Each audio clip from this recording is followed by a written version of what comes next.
জীবনেৰ জন্যে একটু সহানুভূতি কি ভূপেন পেতে পাৰে না ও বন্ধু মানুষেৰ জন্যে মানুহে মানুহৰ বাবে এটা দিন আছিলে মই যেতিয়া প্ৰথম আহোঁ আমি তেতিয়া অসম এছ'চিয়েশ্যন কি অসমীয়া মানুহ দেখিবলৈকে নাই তা মই কেতিয়াবা দুখতে কথা পাতিবলৈ অসমীয়া মানুহ পোৱা নাই বেছি গতিকে মই চিৰিয়াখানালৈ যাওঁ নিউয়ৰ্কৰ চিৰিয়াখানাত গৈ আমাৰ গড়টো অসমীয়া তয়ো আমেৰিকান হলি অকল অসমীয়া মানুহ এটাই পাইছোঁ গড়টো আৰু মাহুতটো অসমৰ নহয় গড়টোহে অসমৰ মাহুতটো কিবা আফ্ৰিকানে গড়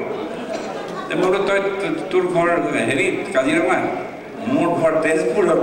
মাজতে নৈখন মাত্ৰ তই চিনিয়ে নোপোৱা হলি তই আমেৰিকান হৈ গলি অসমীয়া নোপোৱা হলি আৰু আজি চাৰিওফালে হুলস্থুল দেখিছোঁ আৰু যিবিলাকে success stories of the young generation they wonderful dancers wonderful engineers the girls are also mothers because of I know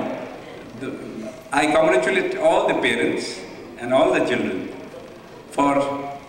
doing a strange but yet natural what do you call synthesis of progress. Thank you very much.